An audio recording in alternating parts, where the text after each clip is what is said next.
What if the most British things on your plate, the foods you would defend to a stranger, the ones you assume have been sitting on British tables since the days of kings and castles and cold, drafty manor houses, were actually born thousands of miles away, on the other side of the Atlantic?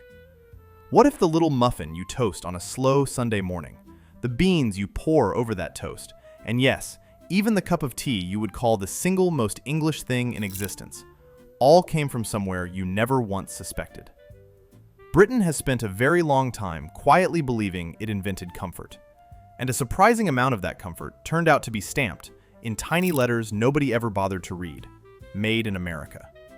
Hi, my name is David, and this is Food Origins, the show where we pull back the curtain on the foods you grew up eating and discover they came from somewhere you never expected. If this is your first time here, hit subscribe, because today we are crossing the Atlantic in the wrong direction. Everybody loves the story of the food America borrowed from everywhere else. Almost nobody talks about the food that went the other way. So let me warn you now. If you are the kind of person who takes national pride in your breakfast, you may want to sit down for this one. Let's get into it. Food number 1, the English muffin. Let's start with the one that has the word English printed right there on the packet, because that packet is telling you a small, delicious lie. Walk into any British supermarket and you will find muffins. Round, flat, dense, pocked with holes, perfect for splitting with a fork and drowning in butter. But the specific product the entire world now calls an English muffin, the branded, mass-produced nooks and crannies muffin sold in a sealed bag, was created in New York City, not London, not Bath, not some cobbled village in the Cotswolds, Manhattan.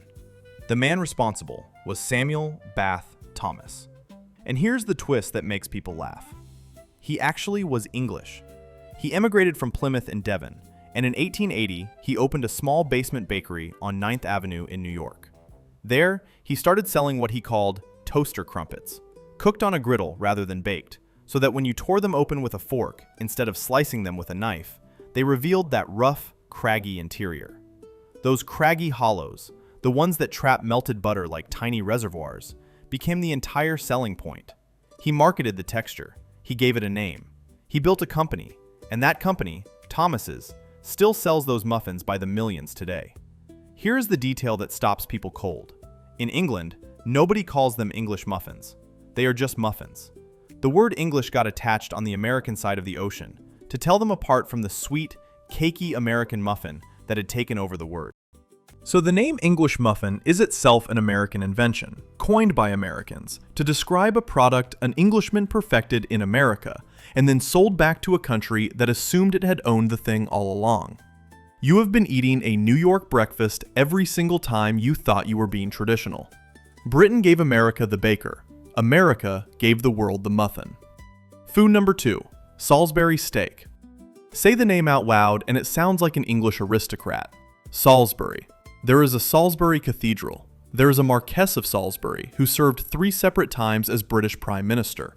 There is the ancient city in Wiltshire with the tallest medieval spire in the country. Everything about the name whispers Old England, Tweed, and stately homes. So it is almost funny that Salisbury steak has absolutely nothing to do with any of them. It was named after an American. Dr. James Henry Salisbury was a physician from New York State who became convinced during and after the American Civil War that the secret to human health was minced beef. I am not exaggerating. He genuinely believed that fruit and vegetables and starchy food caused disease, and that people should eat chopped beef 3 times a day, ideally with a glass of hot water. He prescribed it to soldiers suffering from illness in the army camps of the 1860s, and the patty of seasoned minced beef he championed, cooked and served under gravy, took his name. The term Salisbury steak appears in print by 1888. Here is the part that reframes it. It is not really a steak at all. A steak is a cut of muscle. Salisbury steak is a shaped, seasoned patty, closer to a hamburger wearing a smart wardrobe. It became a fixture of American diners, cafeteria trays, and those frozen television dinners that defined mid-century American home life, precisely because it was cheap, filling, and stretched a small amount of beef a very long way. It is comfort food born from a slightly mad American health theory. The name sounds like it should arrive with a butler and a country estate. It actually comes from a doctor who thought salad was dangerous. Food number 3, baked beans on toast. Now this one is going to genuinely upset people, so let me tread carefully, because there is almost nothing more sacredly British than beans on toast. It is the student's dinner, the hangover cure, the thing your nan made when there was nothing else in the house. It is on the shelf of every corner shop from Cornwall to Aberdeen. And the beans in that iconic turquoise tin came from Pittsburgh, Pennsylvania. The dish itself, baked beans, is deeply American to begin with. Boston baked beans. Navy beans, slow cooked with molasses and salt pork, go back to colonial New England, so beloved that Boston earned the nickname Beantown. But the specific product that conquered Britain was canned baked beans, and that was the work of the H.J. Heinz Company. Heinz began selling its baked beans in tins in the United States in the 1890s. They first arrived in Britain as a luxury import, sold at the famously posh Fortnum Mason in London around 1901, where they were treated as an exotic American delicacy for the wealthy. Let that sink in. Beans on toast, the very symbol of British thrift, started life in Britain as a fancy imported treat for rich people. Heinz eventually began producing them in England, dropped the pork to suit local tastes, the price came down, and by the middle of the 20th century, the nation had adopted them so completely that Britons now eat more baked beans per person than almost anyone else on Earth. They get through hundreds of millions of tins every single year. The recipe was tweaked for a British palate. The beans were made in Britain, but the idea, the can, the company, the whole concept of sweet tomato beans poured from a tin arrived on a boat from America. Britain didn't invent beans on toast. Britain fell in love with an American import and simply refused to ever let it go. Food number 4, Spam fritters. If you grew up with British school dinners or a proper chip shop, you know exactly what I am talking about. A thick slice of pink-tinned meat, dipped in batter, deep-fried until golden, and served with chips and mushy peas. To a certain generation of Britons, the Spam fritter is a nostalgic national institution, wrapped up in memories of dinner ladies and Friday lunches. And the meat inside it could not possibly be more American. Spam was created by Hormel Foods in Austin, Minnesota, and launched in 1937. It was American ingenuity in a tin. Spiced ham and pork shoulder, shelf-stable, cheap, and almost indestructible. And the reason it embedded itself so deeply into British life comes down to one enormous historical event. During the Second World War, with rationing biting hard and fresh meat desperately scarce, millions of tins of American Spam were shipped across the Atlantic to feed Britain. It arrived through Lend-Lease, the American program that supplied the Allies. For a hungry wartime nation, Spam was not a punchline. It was survival. It was protein you could rely on when almost nothing else was certain. Here is the detail people forget. Britain leaned on Spam so heavily during and after the war that it became woven into the everyday diet. And the chip shops did what chip shops do best. They battered it and fried it. The Spam fritter is a genuinely British creation, but only in the way a picture frame is your creation when somebody else painted the picture. The meat, the tin, the very name, all of it came from a factory in Minnesota. Britain took an American wartime ration and turned it into comfort food. That is a British invention built entirely on an American foundation. Food number 5, English toffee. There it is again, that word, English, doing an enormous amount of heavy lifting on a label.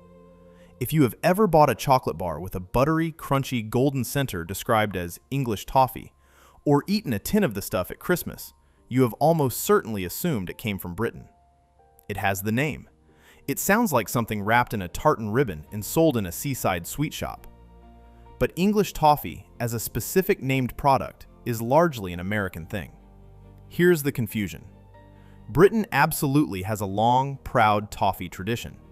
Treacle toffee, bonfire toffee, the sticky dark slabs you smash with the back of a spoon. But those aren't called English toffee in Britain. Nobody there needs to specify. The term English toffee is used mainly in the United States to describe a particular style of buttery, hard, brittle toffee, often coated in chocolate and crushed almonds. The famous American Heath bar, launched in Illinois back in the 1920s, is built around exactly this kind of toffee.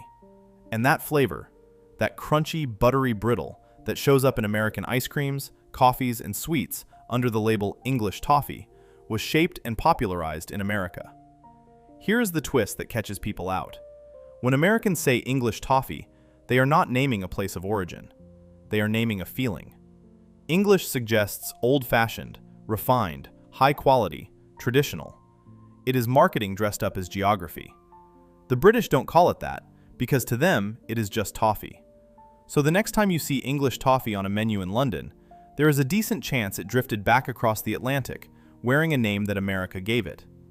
The country got the credit. America built the brand. Food number 6, London broil. This one is almost too perfect. London broil sounds like something served in a wood-paneled dining room with inside of Big Ben. A hearty, old-fashioned English roast. Except if you walked into a butcher's shop anywhere in London and asked for London broil, they would stare at you completely blankly, because it does not exist in Britain. At all. It is 100% an American invention wearing a British costume. London broil is a North American term, and here is the genuinely confusing part. Nobody can quite agree whether it refers to a cut of meat or a way of cooking it. In most of the United States, London broil describes a method.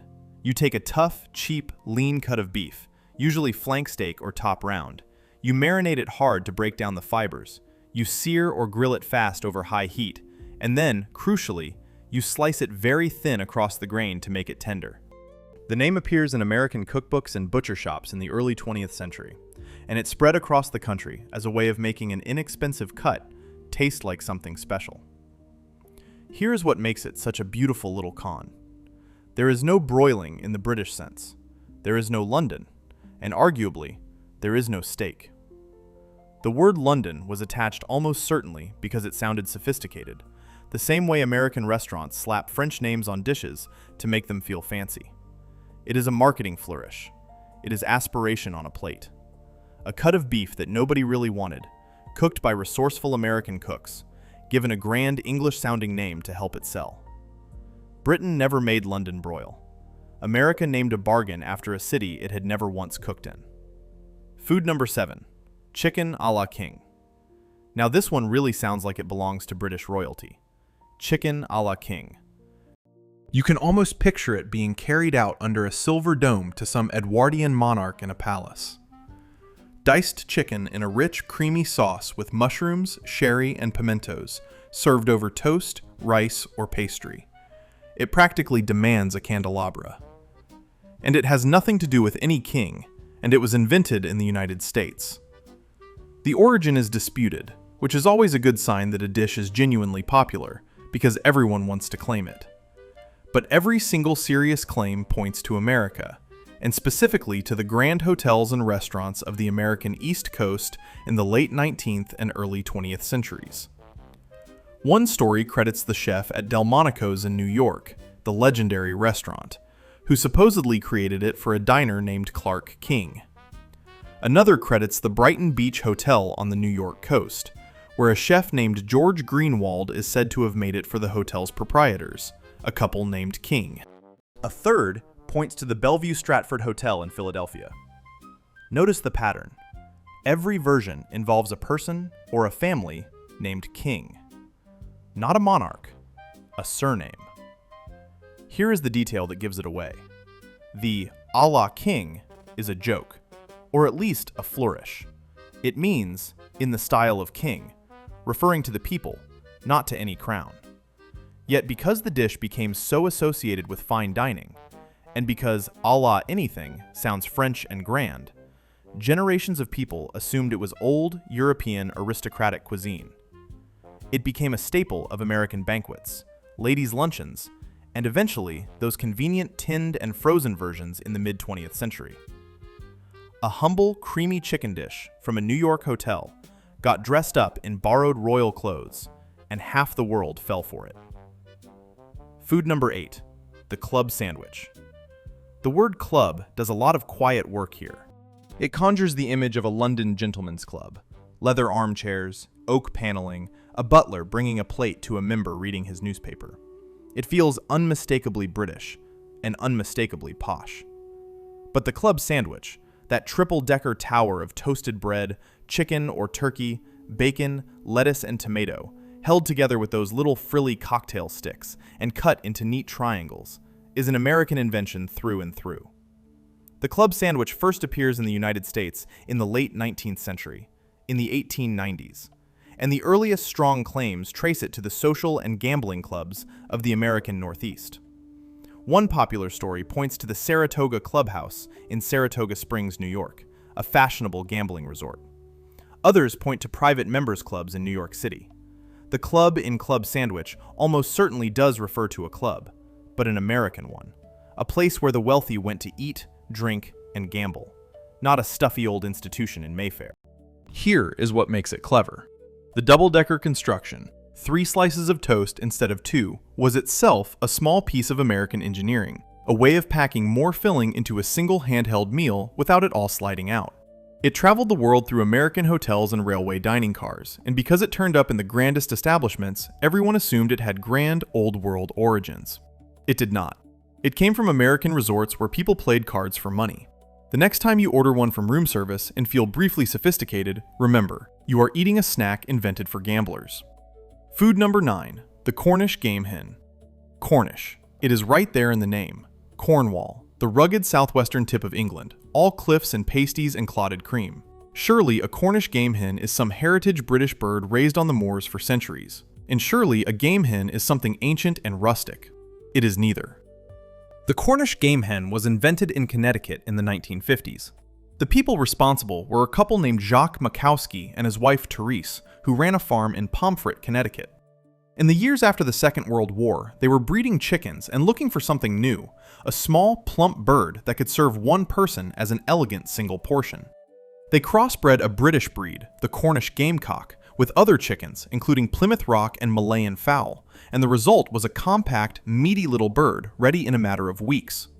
They marketed it as the Rock Cornish game hen, and it became a sensation on American dinner tables. The kind of thing you served at a smart dinner party to give every guest their own tiny roast. Here is the honest bit, because this channel cares about the truth. The Cornish part of the name is real, in the sense that the Cornish chicken breed genuinely comes from Cornwall in England. But the product, the small, single-serving bird sold in supermarkets, the thing people actually mean when they say Cornish game hen, was created in America, given an American brand name, and is not really game and not really from Cornwall. It is an American invention wearing a Cornish label, the same trick we keep seeing again and again. A British name borrowed to make an American idea sound older and grander than it really is. Food number 10, and I saved this one for last on purpose, because if there is a single thing on earth more British than any food, it is a cup of tea. So let me end by pulling the rug out from under the most sacred cup of all, English breakfast tea. The name is practically a national anthem in a mug. Strong, malty, the tea you have with milk and 2 sugars, the tea that drags you out of bed, the tea served in every cafe and every hotel and every kitchen across Britain.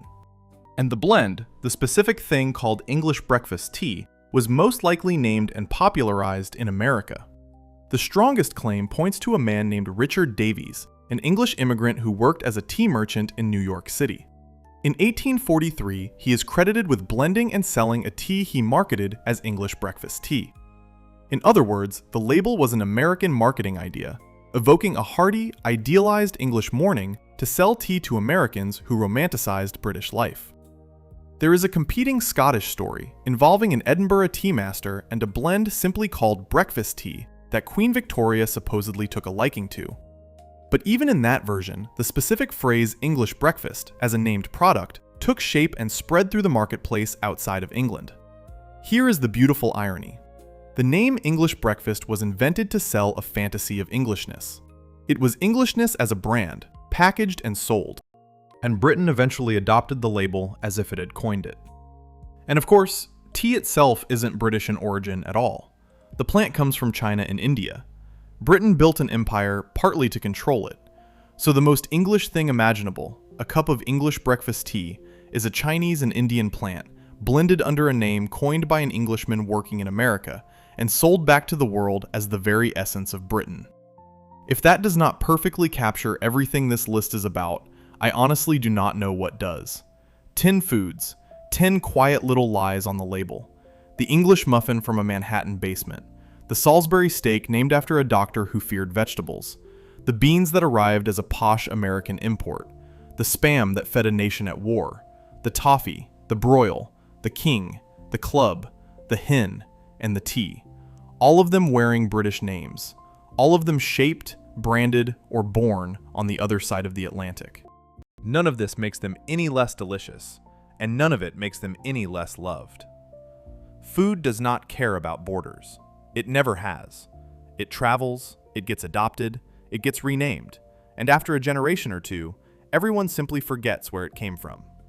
That forgetting is the whole reason this show exists. I'm David, and this is Food Origins. If this changed the way you look at your own breakfast table, hit that like button and subscribe, because we have got stories exactly like this one lined up for cuisines and countries all over the world. And tell me in the comments, which of these 10 surprised you the most? Was it the muffin, the beans, or the cup of tea you were so sure you knew? I have a feeling it is going to be the tea. It is always the tea.